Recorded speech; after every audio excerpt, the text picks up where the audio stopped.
Thank you very much for having me. Yes, my name is Chloe Combi, and I'm here today to talk to you about my book, Generation Z, Their Voices, Their Lives. And to reiterate, it was a strange kind of genesis, this book, because I'm not originally a writer. I was a school teacher, and I was a school teacher straight out of university, and I taught in quite challenging in London schools. And there, I started my own education charity called Write Club, which got quite a lot of media attention. And because of that, I started writing for newspapers, sort of darkly humorous pieces about kind of the realities of teaching life. And from there, I started writing features about, I guess, the grittier aspects of teen life, so kind of on grooming and busing and gangland culture and dogfighting. And yes, those did get quite a lot of attention. I think they were, well timed as well. And what became very clear was there was this real need for kind of this window into teenage life. So Generation Z was born. And the concept, I suppose, was simple enough. It was going to take about 2 years to research and write it, and I'd already kind of started. The aim was to interview 2,000 teenagers, which I hit. So it's a big sample of teenagers.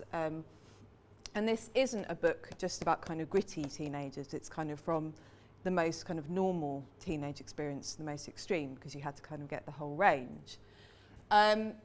So I think it is a good insight into who teenagers in the UK in the 21st century are. So who are Generation Z? Well, we've already kind of talked a bit about this. And actually, originally, I wanted to call this book Generation I. I didn't want to call it Generation Z. We'll go back onto that later. And the small I, because I thought the I for the narcissistic I, which is a quality that this generation are accused of a lot. The I, which obviously is a sort of sly nod to the apple, which most teenagers are completely enthralled with, as I'm sure you know. And obviously, I for kind of information, which is a real kind of quality of everyday life that we're all into. But there was a fear that people would assume that it was a book about technology, and it's not at all, because I'm not a tech expert. It's on many things. So it sort of became Generation Z. And actually, Generation Z was more of an understood kind of sociological label than I realised, because we've all kind of heard of Generation X. That was a real thing, and there was books on Generation X. But Generation Y, which I'm guessing most people in here are kind of fall into, kind of fell through the cracks. And they were sometimes called the millennial generation and sometimes called the kind of the post-baby boomer generation. So on a very simple level, Generation Z are the children of Generations Y and Generation X. And some of them probably actually have grandparents now who are Generation X's, which is a bit terrifying. And for me, for my purposes, they were teenagers. Everyone who I interviewed in this book and who is in this book is between the ages of 13 to 19. But for some people writing about Generation Z, they've kind of widened that cohort a little bit, and they're probably more 12 to 22-year-olds.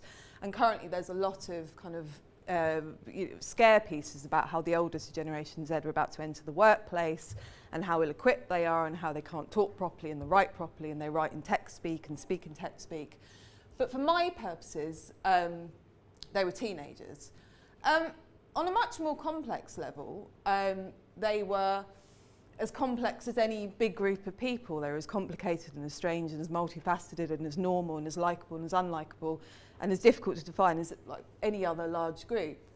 But there were themes and that were coming up again and again and again that became quite predictable, and they formed the natural chapters of the book. And not in any order, and I can never remember all of these, but they are sex, of course, body, of course, school, family, friendships and relationships, crime, gender, class, race, the future, and technology.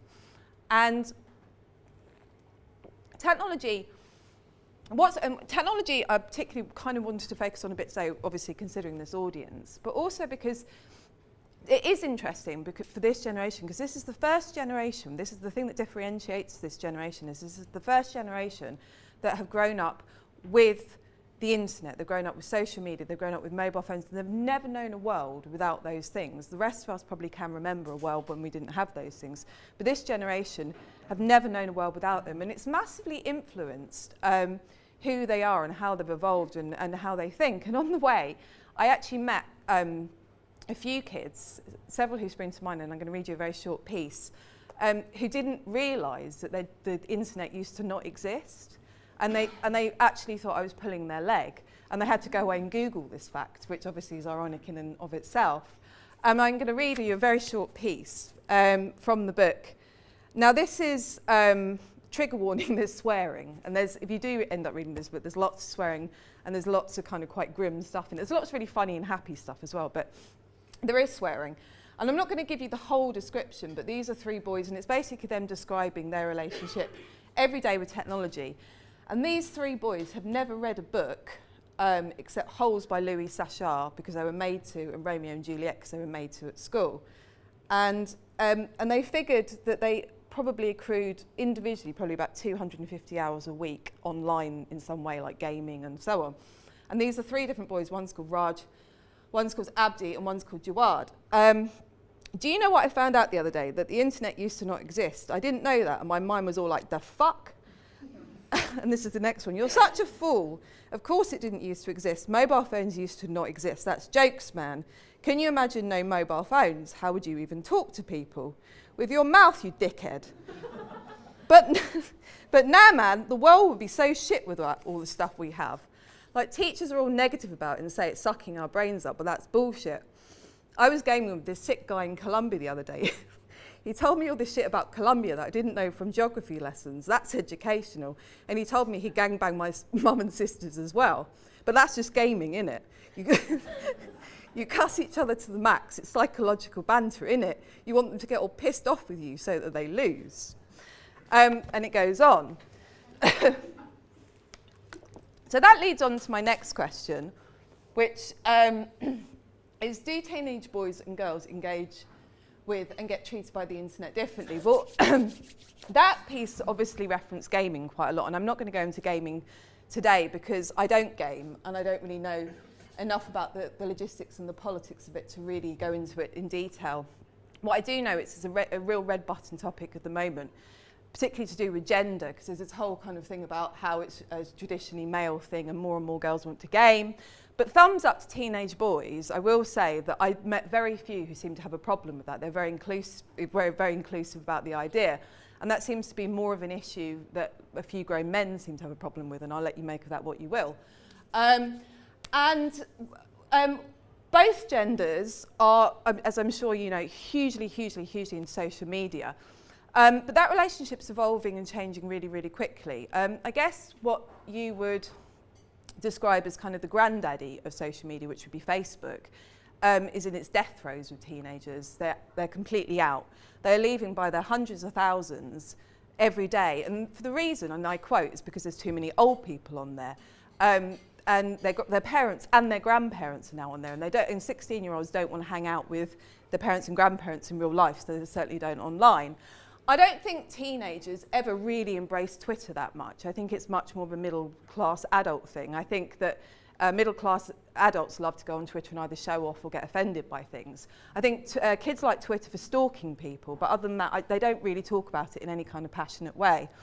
The 3 things that they're really into, the mainstream stuff, there's lots of underground stuff, but the 3 big ones that they're into at the moment are Snapchat, Instagram, and YouTube. Now, YouTube, I'm not going to talk about too much because that almost deserves a talk unto itself, because the YouTubers are the teen-appointed new rock stars and royalty. They are huge, and these are completely teen-led trends. Like, beyond the ages of 19, probably like PewDiePie means absolutely nothing to you, but they are like these little gods to millions and millions of teenagers. And what's really interesting is this is not industry or adult-led. This is entirely teen-led, which goes to show that they have quite a lot of autonomy and power on the internet.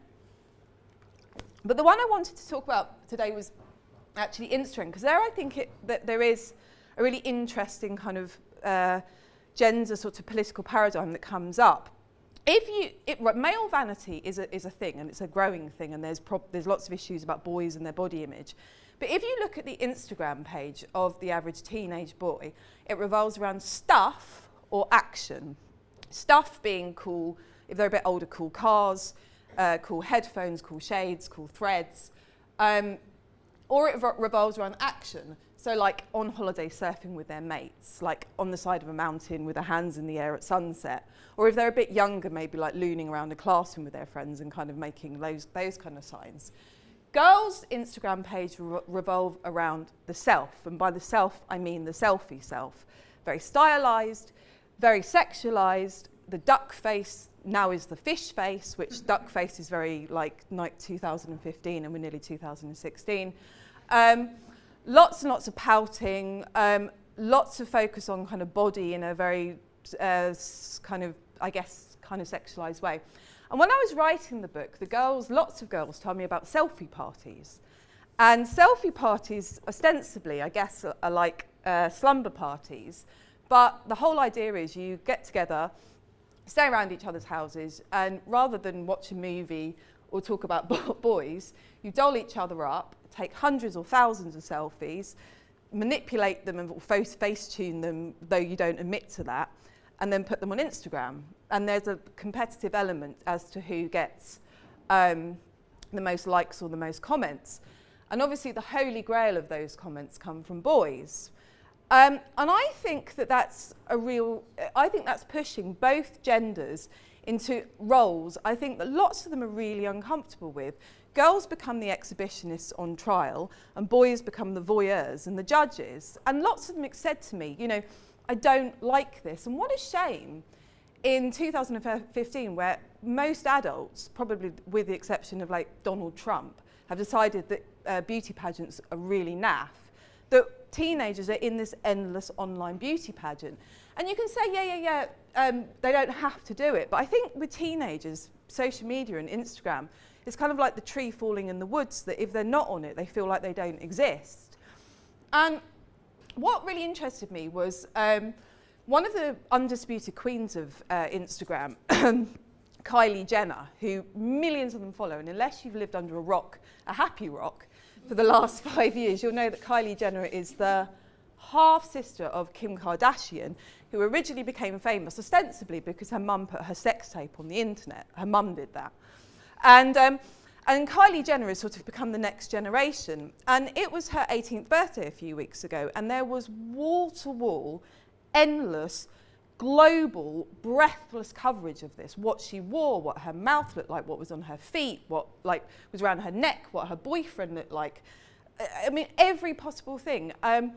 On the very same day, a very different 18-year-old, Nobel Peace Prize winner, Taliban botherer, and pretty awesome person Malala Yousafzai opened a school for girls who haven't been receiving an education, and that received minimal coverage, particularly in comparison to Kylie Jenner's 18th birthday. So you can see why teenage girls and teenage boys are kind of assimilating this message that it's not how brave you are or how clever you are or how innovative you are, all those things. It's basically if you've got hot tits and arse. And that's what we're reducing girls to via Instagram.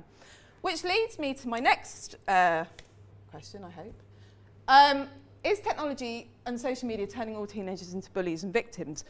Well, it's really a question, and that's 2014, 35% of all 11 to 17-year-olds had said that they've been cyberbullied, and I think that's growing, that's doubled on last year, so I'll be interested to see the figures for this year and next. Now, I guess that's a question we could ask of all ourselves, and I know you probably know best than anyone, the big criticism of the internet is kind of how lawless and how unregulated it is, and how people do things that they wouldn't do in ordinary life. And this, absolutely applies to teenagers, the kind of the hot crucible that the internet already is. When you add teenagers to that mix, it becomes a nuclear reactor. Because teenagers are very vulnerable, but they're also liable to do very stupid things. If you go into any school in any part of the country, no matter how good the school is, and you say the word cyberbullying to the head teacher or teacher, they will make hair-tearing motions. cyberbullying is an enormous problem. In fact, it probably is the biggest pastoral problems currently in schools. And the reason is very simple, that bullying has been an age-old problem in schools. Hands up if you were ever bullied at school. Okay, what cyberbullying has done is taken bullying out of the classroom, out of the playground, out of the bus stop, and it has placed it in a 24-hour-a-day, 7-day-a-week, 365-day-a-year potential. Kids can be bullied at 2 in the morning from their bedrooms.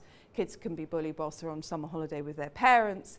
And kids are really creative and they're really mean. I've seen fake Twitter pages being set up. I've seen Facebook hate groups being set up. I've seen them hack into each other's emails and put them online for all other people to see.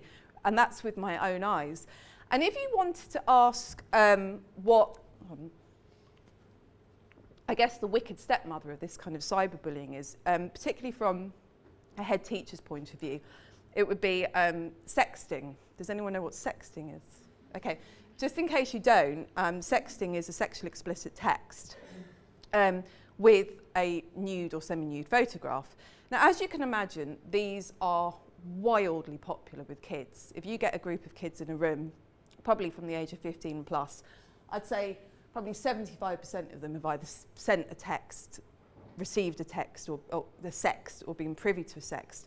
And this is a really, really, really huge problem because at any one time in a school, you've potentially got live, with the ability to go viral, pictures of underage kids floating around. And I've seen and heard of actual, if you think about it, the ethics behind it, if a 14-year-old sends another 14-year-old a nude picture of themselves, theoretically they're in possession of child porn. And their schools every week are having to bring teachers in, police in, and there's been arrests and all sorts of things, and things that won't make the press, because obviously it's the kind of thing that they're not going to be particularly transparent about. And I think this leads to the next thing. This sexting thing is being fueled hugely by another red button of the internet, which is the internet turning all teenagers into wannabe porn stars, pornographers, and sex mad? Well, I would say to this, kind of no, no, and no. And the reason being is because teenagers, not this generation, but all teenagers are already fairly sex mad. And look, you know, a lot of porn watching, which has been done in huge amounts, a lot of porn watching is because kids can, it's because it's there. And I don't believe that any teenager who found, say, a porn mag in a bush in the 70s, 80s, or 90s was like, nah, dude, I'm going to wait till 2015 to watch, sort of look at this. To be a teenager is to be curious about sort of sex and pornography.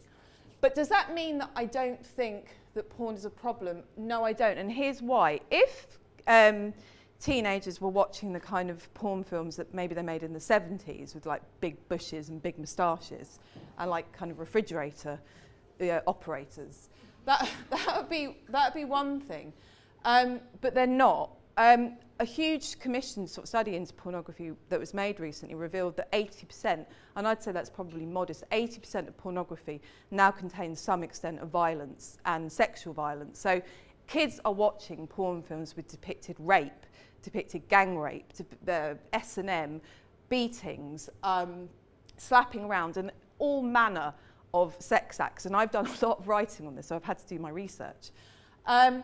And of course, that is impacting on how they see each other and how they see sex. And I'm going to go out on a limb here and say, yes, there are some teenage girls who watch pornography, but the vast, vast majority of teenage consumption of pornography has been done by boys.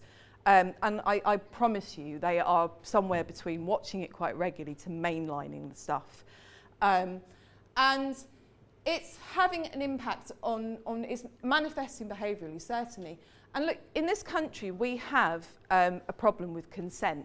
And not just with teenagers, but particularly with teenagers, there is confusion over what no means, when people can say no, what date rape means, what rape means.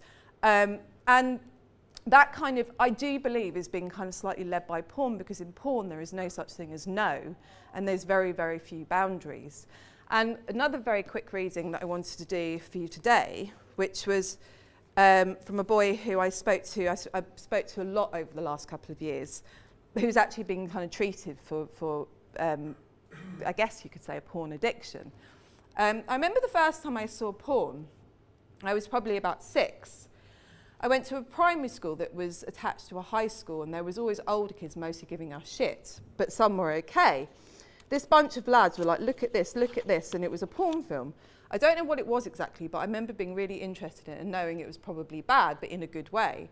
I'd say I was about 9, and a lot of the boys at school were either interested in seeing porn, had been watching it a bit. You'd have to be pretty clueless not to be aware of it.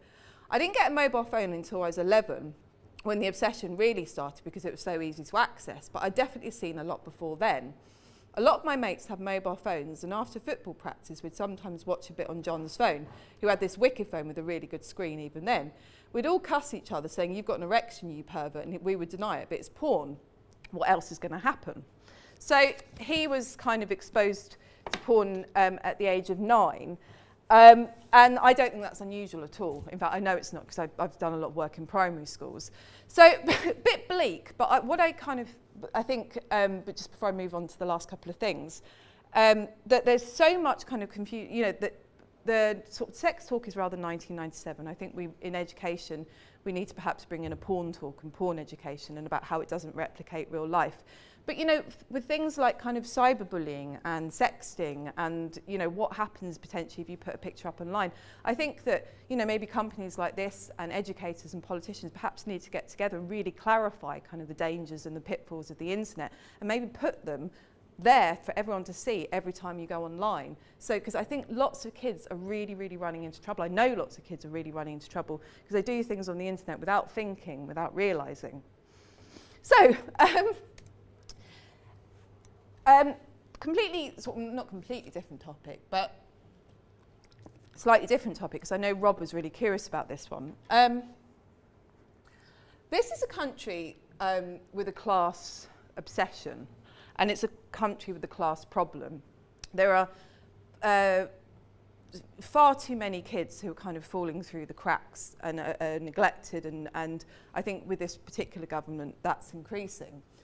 But this question, but that can be kind of almost have a kind of a technological slant, which I think kind of almost pertains to you guys. If you think about a middle-class kid, or a middle-class kid and upwards, a kid who's reasonably privileged and well looked after, they're going to have lots of access to technology. They almost always have a smartphone. They might well have a laptop or a personal computer in their bedroom. They might have a tablet that was given to them by the school, or given them to them, by their parents, and they'll do things, all the things that we just discussed. They'll watch films, they'll watch movies, they'll upload photographs, they'll chat to their friends, and they'll do schoolwork. Kids who come from much less privileged backgrounds, I'd say, if anything, that their access to technology and how they use it is more important for them. Kids who don't have families and don't have parents who kind of keep tabs and look after them, they form alternative family structures that revolve around their peers. And technology, and particularly mobile phone technology, is an absolutely essential and intrinsic part of that. It's how basically they look after each other. There is an endless, where are you, what are you doing, are you safe, are the feds about, are there any enemy foe around, and so on. Writing this book, I spent a lot of time with kids, what's called on road. And I never use street parlance because I sound idiotic, but on road basically is street parlance for on the road. And people assume, I guess, that means that a child or a teenager is in a gang that's affiliated to criminal activity. And it can mean that, but it doesn't necessarily. It often just means that a kid is on the road, because the road is more safe than the home that they come from. And that can be mostly for really upsetting reasons: bad step-parents, bad parents, drug abuse, prostitution, getting knocked around, or just getting kicked out. So there's countless kids on road, whether they're there kind of full-time or part-time. But to go back to the more kind of, I guess, organised gangs, there's much scaremongering about whether they're utilising technology to organise crime and utilising technology to threaten each other and using technology to recruit. And the answer to that is hell yes. Absolutely they are. They're using technology very, very, very cleverly and very smartly. And it's very, very simple as to why. 20 years ago, anyone on the street affiliated to crime had to rely on kind of what was going on and to understand what was going on through word of mouth, through face-to-face confrontation, through graffiti, through the colours that they wore. But now they have this kind of, particularly with mobile phones and social media, this kind of internalised endless newspaper as to kind of street news, you know, beefs. But also, any organised crime that you've heard of, probably in the last 8 to 10 years, so if you think about 2011 riots, if you heard about that big thing that kicked off in Walthamstow between 2 rival girl gangs last week, organised gang rapes, organised robberies, organised kind of movements against the police or what they call the feds, they absolutely will have had some element of technology driving it, and probably quite a lot. So that's just kind of, so it's definitely not just a kind of a middle class concern, the internet. So slightly more uplifting note, will technology save the future for young people? Loads of scaremongery articles, as I'm sure you know from adults, about how technology, and particularly the internet, is going to signal the end of civilization. All newspapers will become BuzzFeed, all, television shows will be fronted by AI versions of Davinia McCall and Stephen Fry, and all shops will be manned by robots. Teenagers don't see technology like that at all. They don't see it as the destruction of the future, they see it as the creation of their future. And they're very, very, very innovative and very creative on the internet. They Vine, they vlog, they blog, they YouTube, they create websites. I do a Sunday show with a lad who's 17 who started an internet radio show in his bedroom aged 12. Now age 17, he's sometimes pushing 7 figures of listeners, and he's kind of been courted by all these CEOs and brands of the world. And so that's just a good example. But I think what the problem is there's too much interface with institutions that teenagers are caught up in, that are too wrapped up with the past. And the best one I can think of to finish this off today is education. When I was teaching, I lost count of the number of times that I asked a kid to go and read something from a book, or read a book, and they would whinge and complain or not do it. And then as soon as you gave them a screen and say, go and read this on a screen, whether it was a laptop or a computer or whatever, they go away and happily do it, and they wouldn't complain, and it would be a completely different thing. Hard fact is we have a big reading problem in this country, a huge reading problem, and it's going to affect the future of our country. There is too many kids and teenagers who are illiterate. There are far too many who are below the levels of literacy that they should be. And I'd say probably 85%, if not more, kids don't read enough, particularly when you compare them to other countries and the kind of reading levels that they're doing. And I think, you know, if we don't do something about this, we are heading for a problem, because there is no way to sugarcoat it. Reading is essential for kind of academic and intellectual development, both as an individual and as a kind of a country.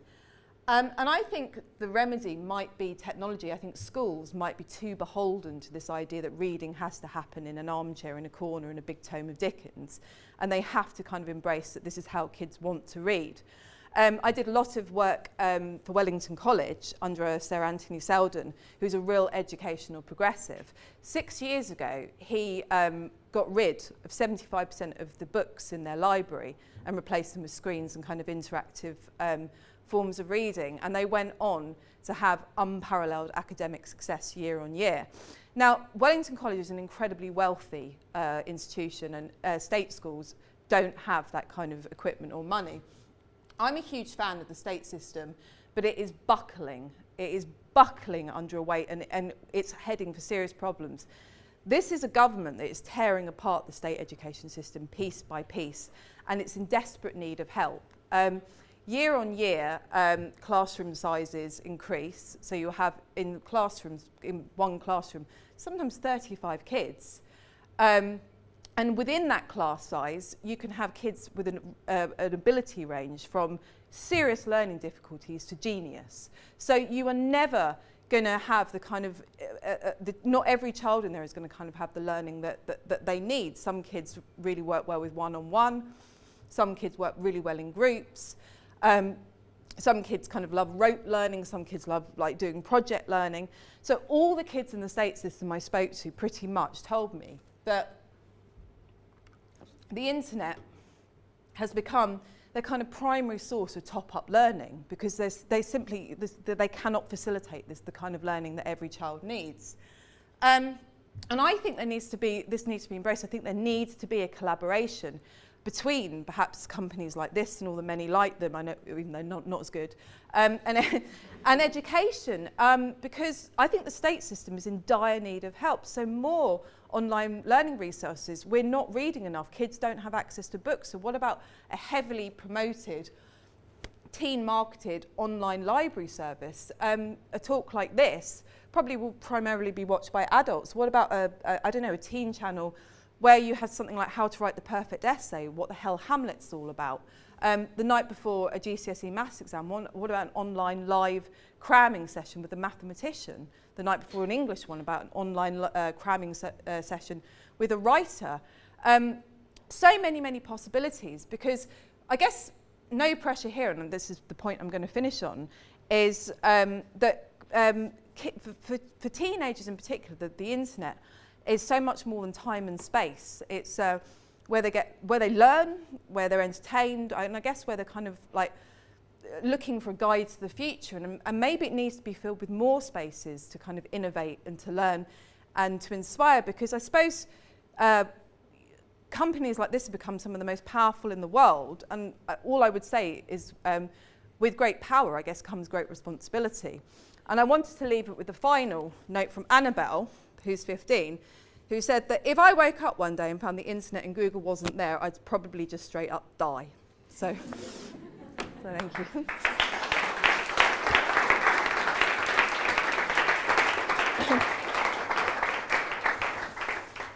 So we have 20 minutes for questions. With one microphone here.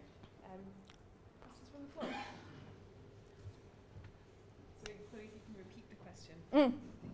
Yes. Hello. I know you said that you'd rather have like a whole session on YouTube, but it would be really great to also understand just highlights of what you think teens' relationship is to YouTube. To YouTube. God, I mean, I probably not even. It'd be better to get a teenager in here. It's unbelievably passionate. I mean, YouTube, as I'm sure you understand, YouTubers, they have a particular slant. Like, you know, they do wacky songs or advice on life or kind of makeup tutorials. And that's kind of all it is. And kids just eat this up the spoon and follow them in their millions. And all I kind of think it is, and again, kind of reiterates the point I was making, is they see these people as kind of like the kind of cool brother and sister they never had. And I think that's just the relationship they've developed with them. But if you look at their subscribers on YouTube and the amount of followers they have on Twitter and things like that, it ranges between from 500,000 to 20 million. It's extraordinary. And actually, you probably will get them because the publishing industry is really cotton on to this, and like everything in the Amazon top 100 at the moment pretty much is books by YouTubers.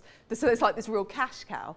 But no, I mean, I'm not a teenager, and I have talked to so many girls and boys about this, and inevitably girls are like, about these things perhaps more than boys are, and they are the new. I think they're the next One Direction, and I think they're the new boy bands and boy girls. But also, I think it's because it is a big thing for males and females. So I think it is very much that kind of sibling relationship, and they have that very kind of intimate feeling like they're kind of in a gang or a family, if that makes sense.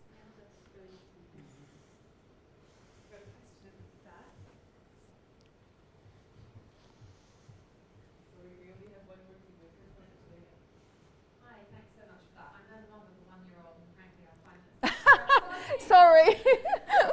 Really terrifying, but I imagine you spoke to a broad selection of Generation Zers and their sort of relationships with technology.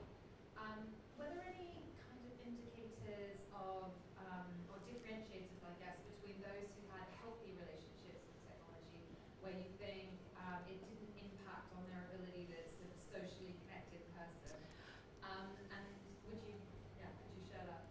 Healthy relationships. I think it's like anything that I think, I'm going to sound really old here, but I think I'm not a parent. I don't have children yet, but if and when I do, I think that what you really need to make clear are perhaps 2 or 3 things. Number one, I think that you need to make absolutely clear that the internet is not the real world, that everything on the internet to some extent is airbrushed and commodified and sold and packaged in a particular way. And I think that, you know, a lot of teenagers forget that and they buy into this kind of Instagram fantasy. So, you know, that communication to your kids that the internet and whatever they're looking at isn't real. And also, I guess, that insistence. And I know, you know, the kids, the teenagers who I did speak to, who I know and felt like had a really healthy relationships, are the ones that still exist outside the screen, still go out with their friends, go to the cinema, you know, do stuff, have this actual life outside of technology. And I think, you know, the ones where I looked at them and I thought this is a little bit toxic, unhealthy, where they're just completely living in this internalized screen world and they spend all their time online and socialize online and just have no separation between sort of technology and the real world. And I think that's kind of possibly what we're heading for more and more and more. You know, people establish, you know, people don't meet in bars anymore, they meet on Tinder, and that's a really good example. But so this, I think that's going to be more and more extreme as this generation goes on. But just try and get them reading and socializing and talking and interacting in you know, this time and space.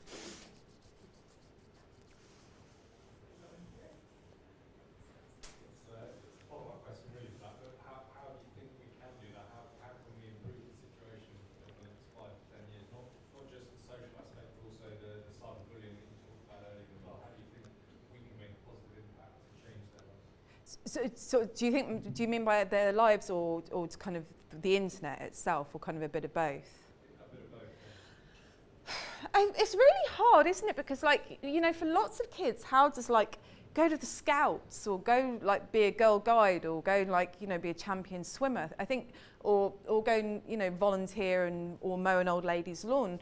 And I think that, you know, that it can be kind of quite hard to sell reality when virtual reality to some kids is so much more appealing. But I think, again, to kind of reiterate that there's no substitute for actual human contact and actual human emotion.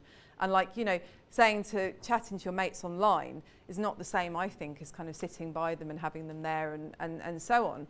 And online, I mean, to make things better, all I can say is I just think it's information. And I think part of the big problem is, and I kind of briefly touched on that, I hope, is that I think that there's just not enough clarity about the laws and the rules and basically the ethics of the internet. Not like this is what you have to do, but this is what you should want to do.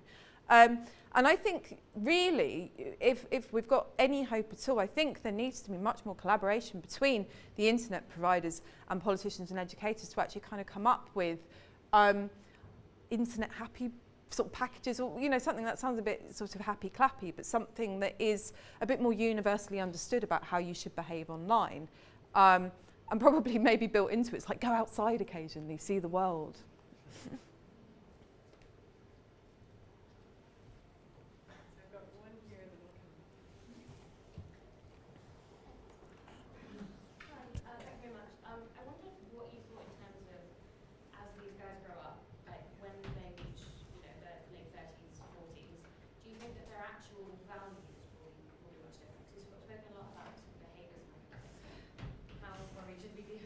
The way we're heading, and bearing in mind that I think a lot of this is kind of what it's easy to forget that a lot of this is in its real infancy.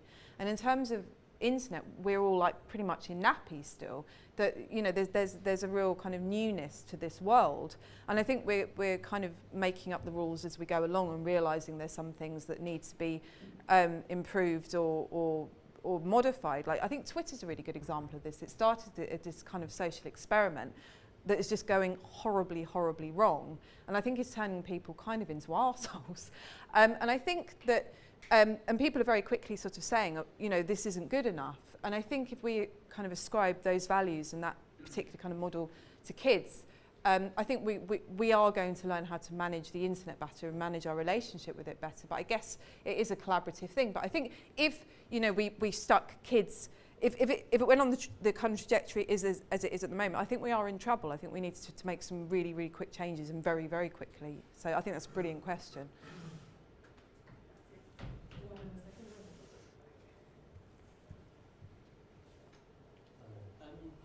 We've talked a lot, and you mentioned a lot about kind of schools, institutions, and businesses. But parents hasn't been mentioned much. Sorry. And I wonder if is that because parents just don't have a clue what their children are doing on technology, and is that area that really needs to be addressed? Parents and technology, that's a brilliant question, because I have written a lot about this, about how kids are basically running circles around their parents technologically. And you get this really angry emails going, how dare you, I'm a whiz on technology and I know everything. And I'm sure how many of you guys have kids? I'm sure not many of your kids would be able to pull the wool over your eyes and say, no, Dad, it's a school project on naked ladies. But yes, yes. I do think that teenagers, you know, I've got a 4-year-old and a 6-year-old nephew, and they do seem to have this chip in their brain that has this innate understanding of, like, he just gets on, you know, before he could even walk, on the iPad. And I just think it seems to be something they're evolving with. But yes, I think teenagers exist in a very, very, which is why Facebook has become so diminished in its popularity. They exist in this very private world that they want to keep separate from their parents. They have this very, very, very strong online identity that I think is very, very confidential to them. And yes, I do. I think for the most part that, you know, and if you read the book, I mean, there's so many anecdotes of, like, you know, parents, them getting into all kinds of trouble online. There's a girl who got groomed online, another, you know, a few horrible examples, and the parents had absolutely no idea. And I do think, it's like all of us, we're all quite secretive on the internet. I mean, I don't think any of us would be that happy if, like, your mate, like, let me look at your history of browsing. You'd be like, nah, must you? And so if you think about, you know, kids, they're really, really secretive online. So, and I think there is a problem, that this kind of generational gap.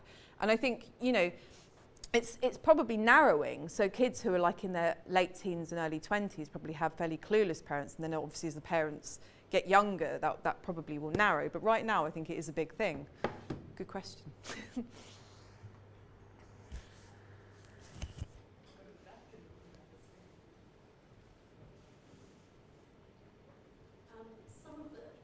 of what you talked about sounds a bit kind of bleak and depressing. I know, I'm sorry. Teenagers felt optimistic about life and their future. I guess for these talks is I sometimes do go for a bit like the jugular, and there is loads of brilliant and wonderful and amazing kids in there doing brilliant and amazing wonderful things, and I promise you it isn't a bleak book. But yes, I mean, the teenagers are, I think, you know, cautiously optimistic about the future. I think that they see, you know, that there's many things in decline, you know, things like, where 10 years ago there was a tangible dream, so I'm going to go and work for the Times, or I'm going to go and work for the Daily Mirror and become a journalist. And I think, you know, that's a vanishing prospect, and there's lots of kind of career vanishing prospects, and they're very, very well aware of this. And the other thing is I do think they've become much more realistic. Like 5 years ago when I first started writing about kids, you know, when I very first started teaching, and they all were like, yeah, I'm going to be famous. What are you going to be famous for? I'm just going to be famous. Am I going to be a famous singer or a famous footballer or what have you? And I think they've also realised that that's a fairly unrealistic dream, and they need to kind of have a plan B. I mean, it's very much down to the individual. There's some kids who just, like, you know, see the world and just see things that they're going to add to it and create. And there's some kids who see the world and just see what they want to take. And I'd say for the most part, they more fall into the former category. They're much more optimistic and giving and want to do stuff for the world and contribute to the world. But the trouble is you hear, and I'm sometimes a bit guilty of that, the kids who take too much stuff away.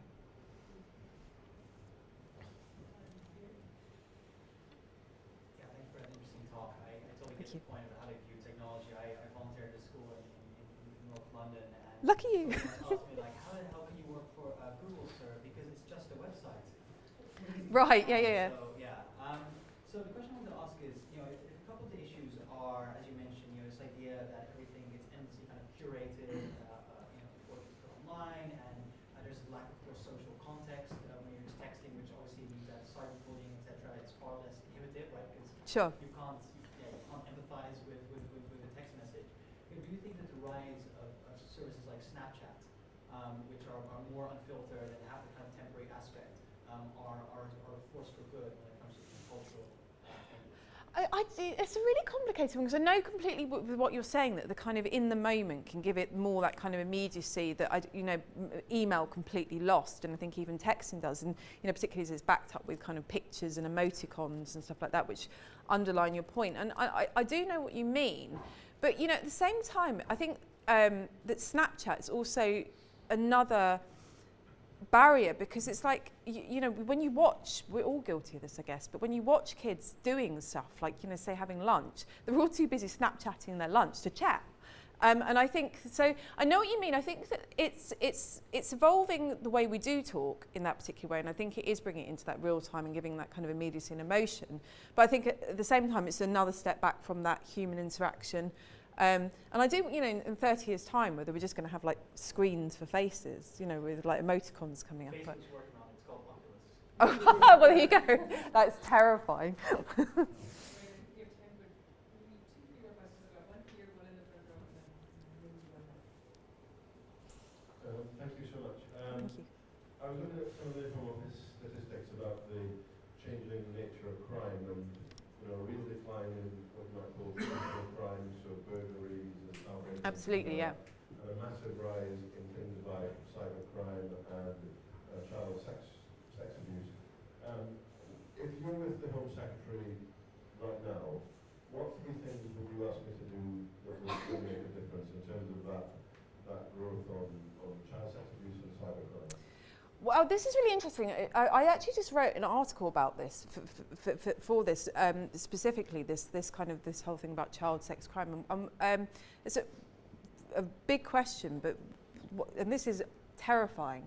But one of the things that when you go into the serious criminal world, no, not even the serious criminal world, when you go into the streets of London, you talk to kids involved in criminal activity, one of the things that's fast emerging is that drug dealing and kind of gun running and things like that is high risk, but pimping and the skin trade is not high risk for the pimps. It's high risk for the girls. So kids, younger boys, younger and younger men, getting more and more and more into pimping, younger and younger and younger. And I think that is massively being fueled and encouraged by the internet. And by this kind of, the child trafficking and things like that on the internet. So I think that because you've got these police units that are well in there with the drug awareness stuff, they're well in there with, the burglary stuff, they're well in there with the riot stuff, they need to get sex units on the streets and really, really quickly. Because when you talk, I was talking to 13-year-olds the other day, and they all know girls who are being pulled into the sex industry and girls who aren't that much older than, so school-age girls. And I know for a fact, I was talking, the grooming of girls, particularly in what would be considered high-risk schools, is very, very common. I've written several articles about this sort of boy, not 17-year-old boys who they might look at a 30 or 40-year-old man and think, weird. So what they're doing is recruiting 17-year-old boys to kind of lure them in. So it's become this hierarchy. So that would be, I guess, my number one thing, sort of education and bring in sort of these sex units. I mean, and again, I'm not really, I wouldn't teach my grandmother to suck eggs and come in here and say I'm a cyber expert. I'm not, but I'm guessing they really need to get more into this kind of, I guess, the cyber aspect of it, because it seems to be kind of, it's like fungus. It just pops up everywhere on the internet, and it's really awful. Great question, it's one to think about.